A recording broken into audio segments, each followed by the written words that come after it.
हमने एक ऐसे अनोखे ग्रह की खोज की है जहां तरह तरह के मौसम हैं, अनजाने नजारे हैं और जहां हमेशा कुछ न कुछ अजीब घटता रहता है। ये ब्रह्मांड का सबसे अद्भुत ग्रह है और ये ग्रह है हमारी धरती। हमने इसके रहस्यों को समझना बस शुरू ही किया है।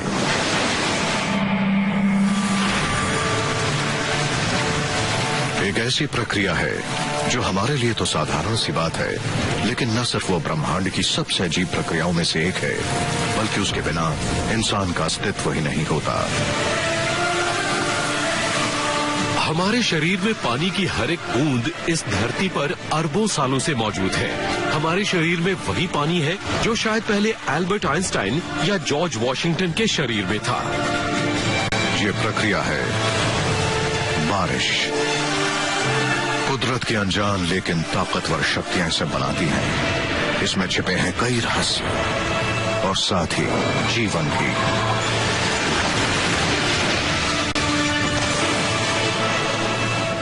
बरसात के इन्हीं रहस्यों पर से पर्दा उठेगा आज सीक्रेट्स ऑफ द अर्थ पर।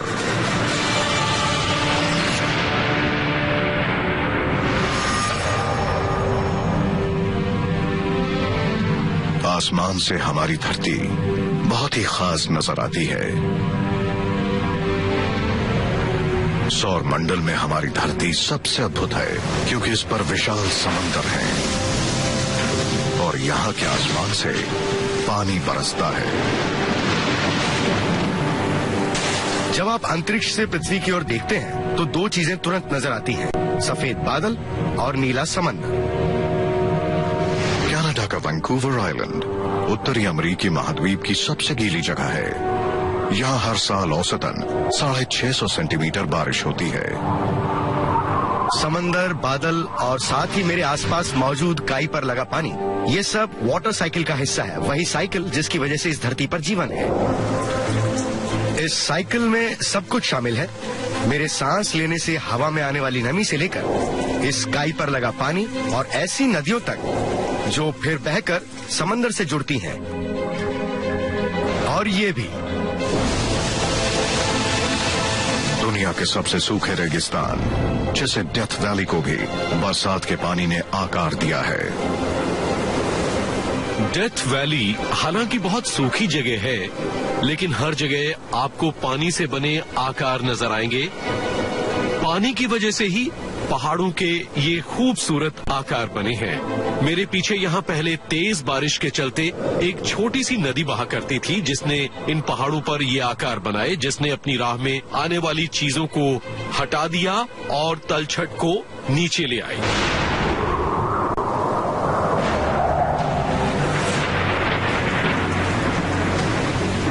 बारिश दिखने में आसान है, लेकिन बहुत कम लोग ये जानते हैं कि बारिश होती कैसे है। कैसे किसी अंतरिक्ष से आई चीजें या धरती के सूक्ष्म जीव आसमान से पानी बरसाने में मदद करते हैं। बारिश के रहस्य की शुरुआत होती है एक बेसिक फैक्ट से कि धरती पर हर जगह बारिश की शुरुआत तरल नहीं बल्कि ठोस रूप से होती है। यहाँ इस वैंकूवर द्वीप पर इस समय मुझ पर बारिश गिर रही है, लेकिन ये बारिश की बूंदें आसमान में पानी के रूप में नहीं थी।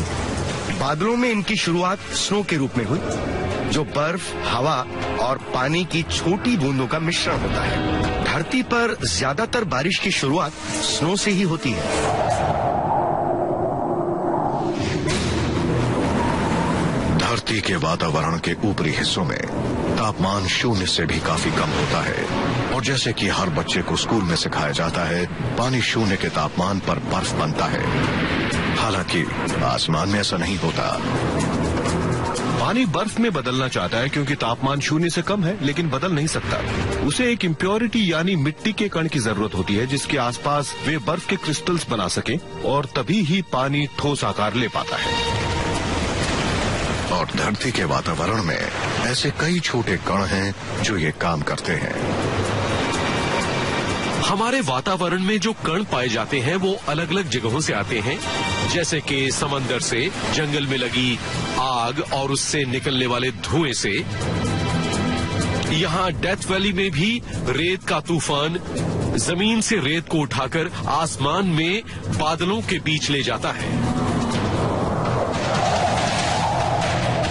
और कुछ बारिश बनाने वाले कण बाहर अंतरिक्ष से भी आते हैं। हर रोज 2721 किलो छोटे माइक्रोमीटियोराइट्स धरती के वातावरण से टकराते हैं। यकीन मानना मुश्किल है, मगर अनुमान है कि हमारी धरती हर साल लगभग 10,000 टन से भारी होती है, क्योंकि हमारी धरती छोटे माइक्रोमीटियोराइट्स के बादलों से गुजरती है। वो बहुत छोटे होते हैं।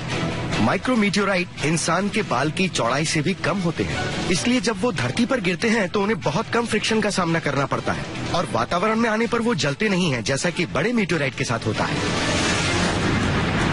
ये माइक्रोमीटियोराइट, जो एक समय किसी बड़े कॉमेट का हिस्सा था, वातावरण से टकराता है। उसकी रफ्तार धीमी हो जाती है और आखिरकार छोटी छोटी बूंदों के बादलों में चला जाता है। बादलों में पानी की बूंदें क्रिस्टलाइज होना चाहती हैं, लेकिन हो नहीं सकती, क्योंकि उन्हें किसी कण की जरूरत है, जैसे कि अंतरिक्ष से आया ये कण। अंतरिक्ष से आए इस कण के बादलों में जाते ही पानी की बूंदें इस कण के आसपास क्रिस्टलाइज हो जाती हैं। ऐसा दिन में अरबों बार होता है और इसका प्रमाण धरती पर हर जगह है। बारिश के पानी में आप खुद माइक्रोमीटियोराइट्स देख सकते हैं।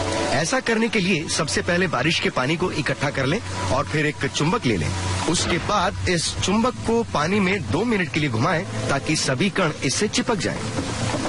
अब अगर आप इस चुंबक को माइक्रोस्कोप के नीचे देखें तो आपको कुछ गोल कण नजर आएंगे और बहुत मुमकिन है कि ये गोल कण माइक्रोमीटियोराइट्स हों।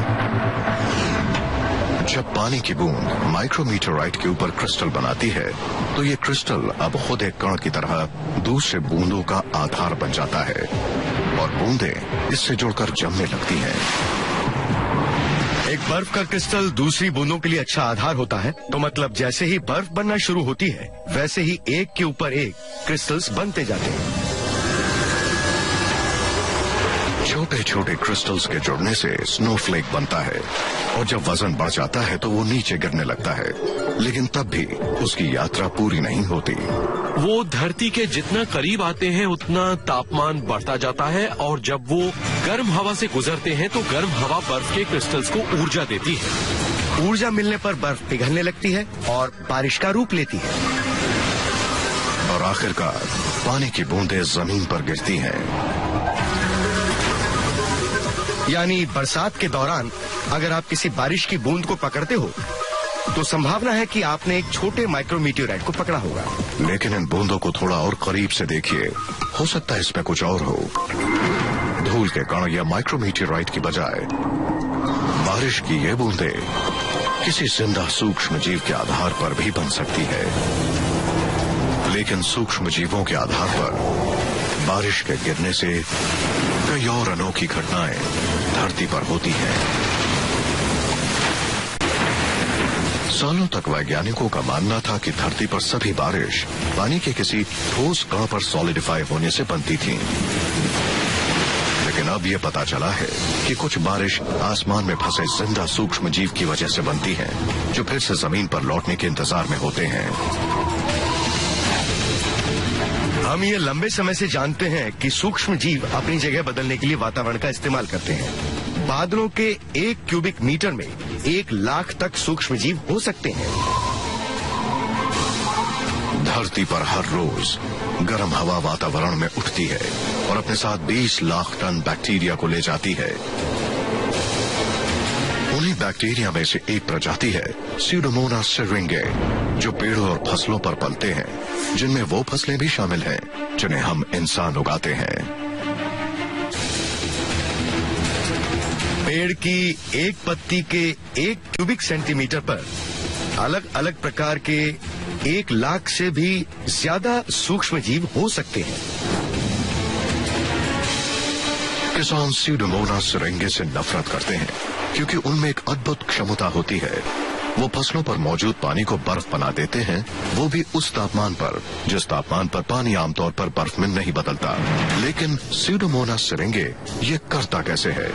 वक्त के साथ सीडोमोनास सिरिंगे ने ऐसे प्रोटीन को विकसित किया है जो पानी को बर्फ के क्रिस्टल का रूप लेने में मजबूर करता है।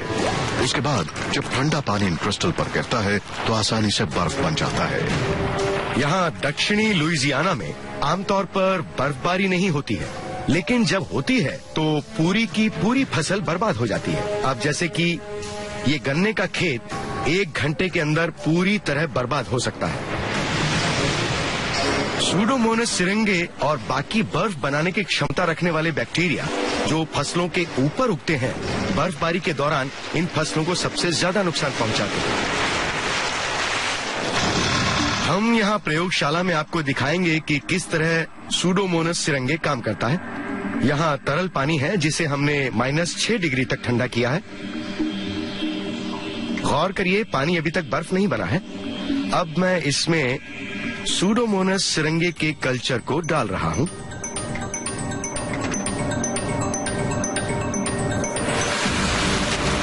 और ये तुरंत जम जाता है। पानी को बर्फ में बदलने की रहस्यमय क्षमता सिर्फ पेड़ों पर बर्फ बनाने के काम नहीं आती। जब सिरिंगे बादलों में जाते हैं तो ठंडे पानी की बूंदों के संपर्क में आने पर वो पानी को बर्फ में बदलने पर मजबूर करते हैं। ये पानी की बूंदें तुरंत स्नोफ्लेक का आकार ले लेती है और पिघलकर जमीन पर गिरती है। इस तरह ये सूक्ष्म जीव दोबारा धरती पर लौट आते हैं। वो बादलों को बरसने पर मजबूर करते हैं और पानी की बूंदों के साथ धरती पर दोबारा लौट आते हैं।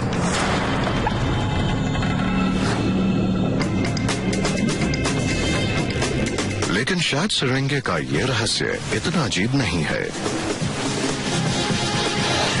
जितना कि धरती पर गिरने वाले और हमारे शरीर में मौजूद पानी का रहस्य है। हर इंसान के शरीर में जैसे कि आपके वही पानी के तत्व हैं जो एक समय हर डायनासोर और धरती पर चलने वाले हर जीव में था। क्योंकि इंसान के शरीर में ज्यादातर पानी होता है, इसीलिए इंसान भी इस वर्षा चक्र का अहम हिस्सा है। इंसानों का शरीर 60% पानी का बना है, इंसानों का दिमाग 70% पानी का बना है और फेफड़ों में 90% पानी होता है।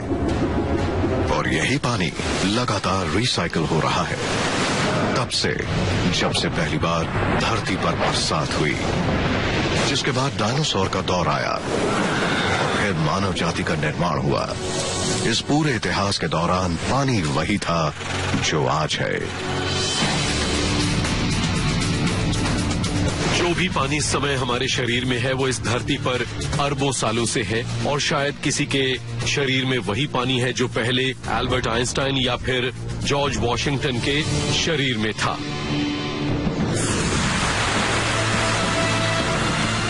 धरती पर बारिश के तौर पर गिरने के लिए सबसे पहले पानी की बूंदों को आसमान में किसी ठोस कण पर जमना होता है, जैसे कि माइक्रोमीटियोराइट या सूक्ष्म जीव। लेकिन यह पानी आसमान में पहुंचता कैसे है?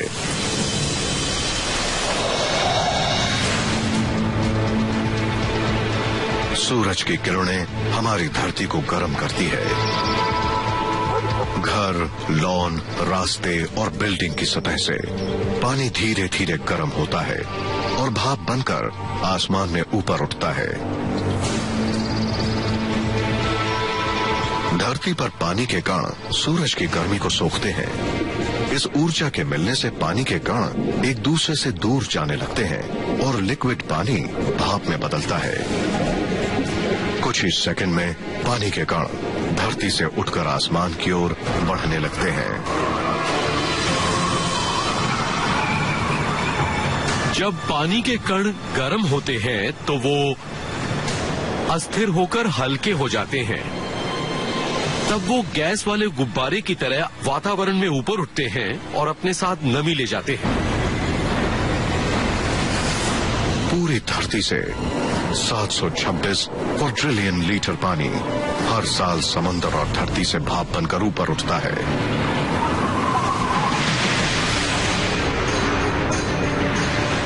भाप के ये कण औसतन 10 दिनों तक वातावरण में रहते हैं। इन 10 दिनों में पानी के कण हजारों किलोमीटर की यात्रा तय करते हैं। हर समय आसमान में लाखों करोड़ों लीटर पानी होता है।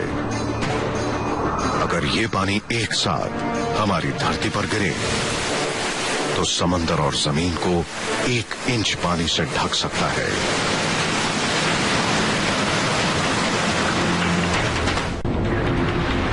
जब पानी भाप के रूप में ऊपर उठता है तो ठंडा भी होता है और हर 1000 फीट पर तापमान 5.5 डिग्री से कम होता है।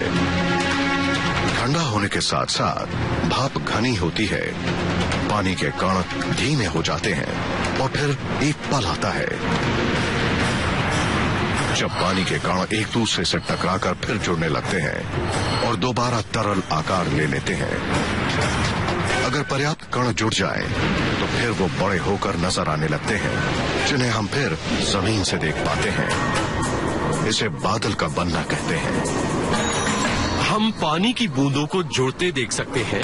ये बूंदें जुड़कर सूर्य की रोशनी को रिफ्लेक्ट करती हैं और हमें वो बादल के रूप में नजर आती हैं। सौर मंडल में बादल का बनना कोई विशेष घटना नहीं है। वीनस पर सल्फ्यूरिक एसिड के बादल बनते हैं जो सूर्य की किरणों को अंतरिक्ष में रिफ्लेक्ट करते हैं। इसीलिए वो ग्रह हमें चमकता नजर आता है और शायद इसीलिए वीनस का नाम खूबसूरती और प्यार की देवी पर रखा गया है, क्योंकि वो इतनी तेज चमकती है। लेकिन ये सल्फ्यूरिक एसिड की वजह से होता है। मंगल ग्रह पर हल्के कार्बन डाइऑक्साइड के बादल बनते हैं, तो वहीं जुपिटर पर अमोनिया के घने बादल बनते हैं। हमारी धरती के बादलों में पानी की बूंदें बहुत छोटी और हल्की होती हैं, जिसकी वजह से वो जमीन पर नहीं गिर पाती। उन्हें गिरने के लिए लाखों बूंदों को मिलकर बर्फ का क्रिस्टल बनाना होता है, और बर्फ का क्रिस्टल बनाने के लिए उन्हें किसी ठोस चीज की जरूरत होती है। और इस क्रिस्टल के लिए आधार बनने का काम धरती पर रेत की तूफान, जंगल की आग और ज्वालामुखी द्वारा निकलने वाले कण, साथ ही अंतरिक्ष के माइक्रोमीटेराइट्स और सूक्ष्म जीव करते हैं। लेकिन कभी कभी धरती पर आसमान से कुछ अनोखी चीजें भी गिरती हैं।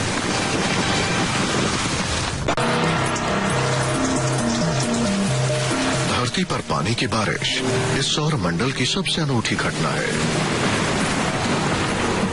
लेकिन हमारे ब्रह्मांड में कई अजीब और गरीब बरसातें होती हैं। वीनस पर सल्फ्यूरिक एसिड की बरसात होती है। हमारे मुताबिक टाइटन यानी सैटर्न के चंद्र पर एक तरह के इथेन, जो कुछ हद तक मेथेन जैसी है, उसकी बारिश होती है। हमारी धरती पर भी कुछ अजीब और गरीब किस्म की बरसात होती है। इतिहास में कई बार लोगों ने आसमान से मेंढक, छिपकली या मछली के गिरने की बात कही है। आप माने या ना माने, पर ये मेंढक और मछलियों के गिरने की कहानियां सच हैं। 20वीं सदी में इन कहानियों पर 600 खबरें लिखी गईं, जिसमें शामिल है 1906 की ऑस्ट्रेलिया की घटना और 1952 की फ्लोरिडा की घटना, जहां आसमान से मछलियां बरसी थी।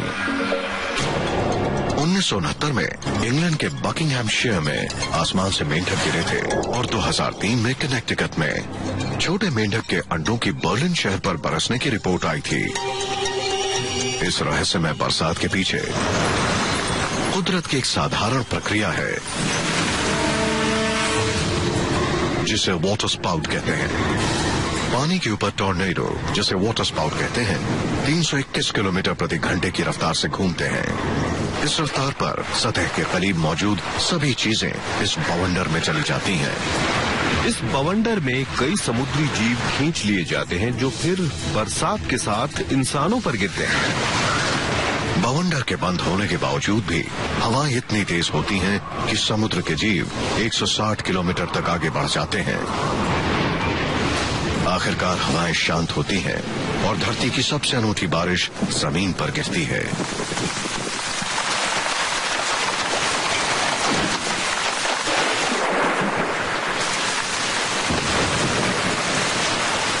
लेकिन पानी की इस बारिश ने सदियों तक अपने रहस्य को छिपाए रखा।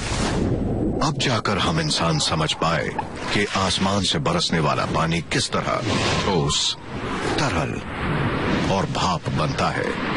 ये एक ऐसी घटना है जो शायद सौरमंडल में सिर्फ धरती पर होती है। हमने ये भी जाना कि किस तरह बरसात सिर्फ तापमान या दबाव से नहीं, बल्कि ज्वालामुखी, जंगल की आग, रेतीले तूफान, अंतरिक्ष के कण और कुछ अदृश्य सूक्ष्म जीवियों पर भी आधारित है। और सबसे जरूरी, किस तरह पानी की बरसात ने इस धरती को सौरमंडल के एक आम ग्रह से खास ग्रह बना दिया।